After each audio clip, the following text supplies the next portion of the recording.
All right, welcome everyone. We're so excited that you've joined us for our Intro to Coaching webinar.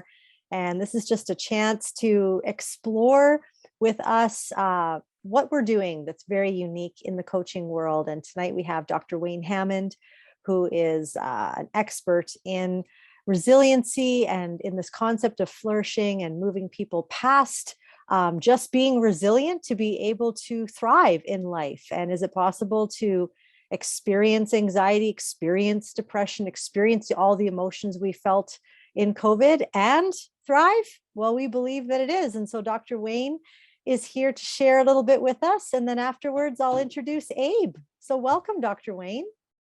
Well, thank you. Thank you.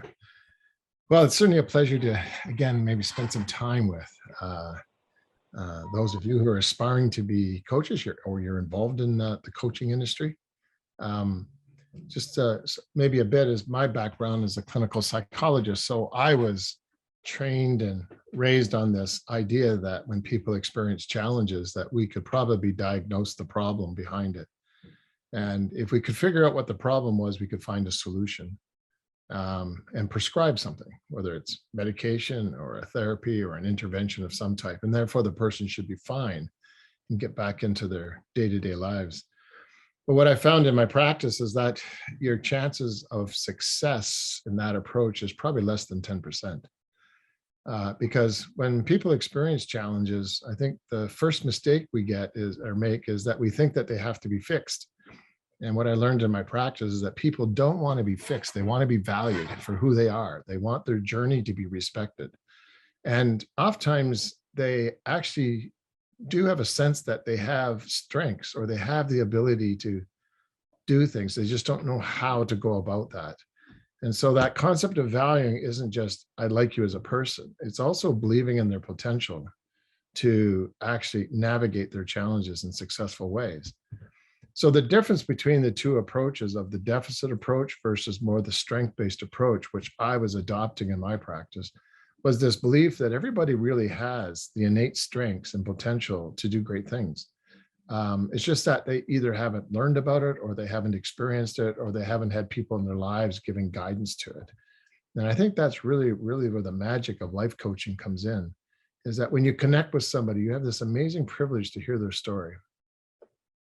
And they've had a number of chapters that have brought them to date, a number of life experiences that have shaped their mindset or their perception of how they see themselves and how they see the world around them. And a lot of people see themselves from either the mistakes they've made in life, and therefore they're less optimistic or confident about change being possible. Or sometimes people are living from that perception of what other people have of them. So they're trying to live up to other people's expectations or situations. And so part of my journey was, how can we help individuals understand their story and understand the underlying strengths that they have so they can shape their story forward, that they can actually see what's possible, that they can experience things that actually say, you know something, I may not have thought about that yesterday, but today, because of the way I see myself and what I'm experiencing, I can actually see the possibility for change of tomorrow. So part of that whole process, I believe, of coaching is, how do you connect with people? Because how you connect with a person is going to either establish suspicion or it's going to establish trust. And do people feel safe with you? Do they feel that you actually want to spend time with them? Are you listening to their story in ways where they feel valued and that what they have to say is actually of importance? Because I believe the next step in that whole process is, as a result of connecting, have you earned the right to then talk about how things could be different? Do they believe you? Do they trust you? Do you present as consistent? Do you present as competent? Do you present as relational, in the sense that you're not there to fix them, you're there to walk alongside them and help them to experience the next challenges of life in a way where they learn from it, as opposed to just be fixed. And then when you actually invite them into the steps of trying something, you're actually inviting them to step out of their comfort zone. Because most people will stay in their comfort zone because they have this fear. And oftentimes fear is a very powerful emotion. It keeps us from trying things that we know deep inside, maybe that's not the way it should be, and it should be something different. But fear holds us back because we're afraid. And it's kind of part of who we are as human beings, because our brain is designed to survive, not thrive. It actually scans its environment for 3 to 4 times every second looking for a threat. And as a result of that, it starts to create hormones that are actually painful, the cortisone hormones in our brain. And, and as a result, then we tend to avoid those things. But I think actually what I'm asking you to think about as life coaches is that your job is actually to mess your clients' lives up. Your job is to invite them out of their comfort zone, to try things they've never done before, and then to actually talk about what got them there, because that's actually how people learn. It's kind of like, when you did this and this, you actually got to where you were thinking. Because a lot of people don't recognize it, or sometimes they're just trying to get through the day. And by actually identifying the steps and the process they go through, which is that building component of the change process, it's a scaffolding. When you did this and this, you got there. So let's try it now in a new context. When you did that, when you did this, you adapted a bit, but you got there. So you're teaching them how to navigate challenges in a way that they actually learn. And therefore, they're in a position to apply those learnings in new areas of their lives, as opposed to fixing, which just resolves the current stress or the current situation. But you actually haven't prepared your clients for something new or different, or a new challenge. And that's that concept of resilience. They can bounce back from something, but then the key then is, how do you build forward? Because it's always learning from certain circumstances. What did you do? What were the strategies you drew upon? What were the strengths that you were drawing upon that you now apply to new situations in your life? And one of the things I learned that in my practice is that people want to be valued, right? They want people to come alongside and believe in them when they don't believe in themselves. But the goal then is to create experiences where they start to believe in themselves, and therefore they become self-empowered. They are then determining, I want to do this. I will face my fears. I will walk through it. I now have those soft skills, which in the flourishing questionnaire, you will see that these are actually identified. And it's when a person starts to realize, what does perseverance mean for me? What does good problem solving mean for me? What does it mean to be a good decision maker, but accountable for my choices mean for me? What does it mean to be a team player? What does it mean to be intuitive? These are all amazing soft skills that we all need to develop. And we develop them in the context of experiences, when we have somebody interacting with us who helps us to identify them when we actually do it. Therefore, you can tie the hormones, the experience, to the actions that you did. And therefore, you now have a template. You have a neural pathway that you can actually reference as you go forward. And so the journey of transformation, it's not about you messed up and you need to become something absolutely new.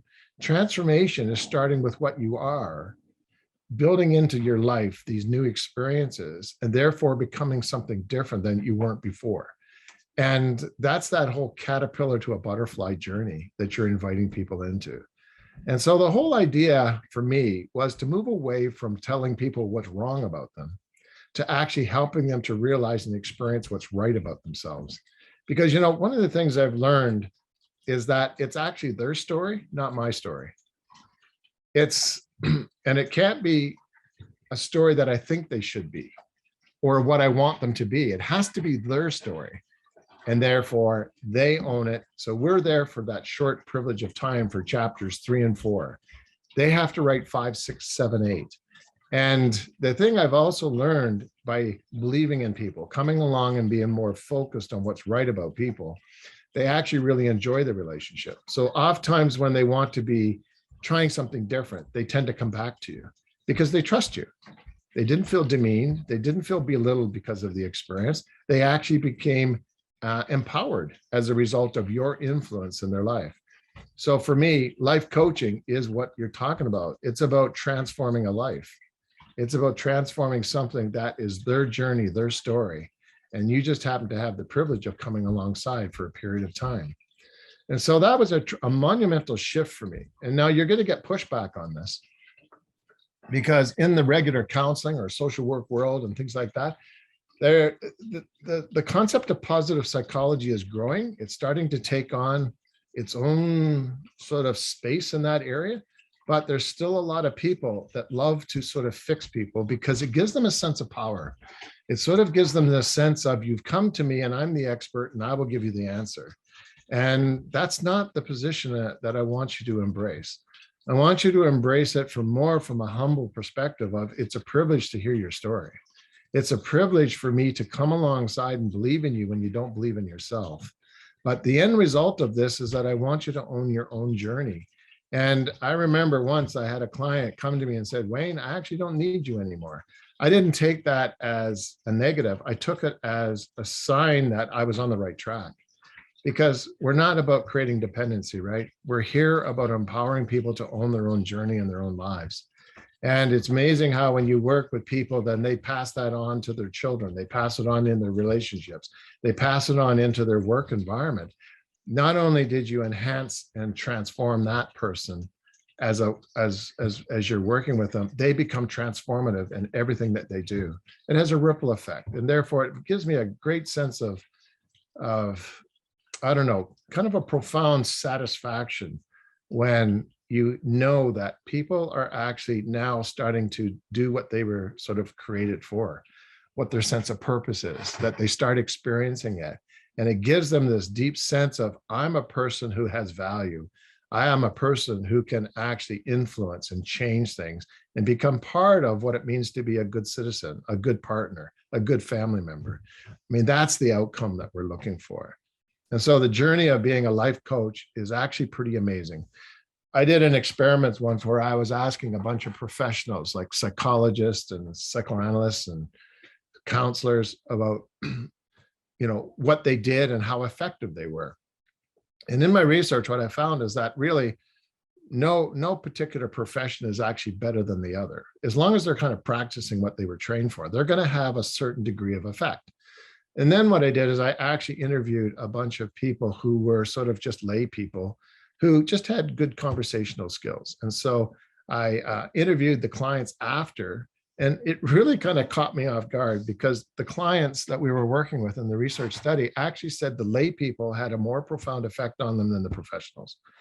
And when I actually talked to them about that, why was that the case? They said, because they talked to me as a person. They didn't talk to me as a client. They talked to me about what I could do as opposed to what I wasn't doing. They talked to me because they used the language of Tim Hortons, and they oftentimes talked about their own lives, saying, I get it. I had a situation like that. So they normalized things. So I didn't feel like I was a specimen under a microscope. I didn't feel like my life was totally messed up. And, that whole approach of being a life coach is profound. And it's something that we need in our society more often than not now.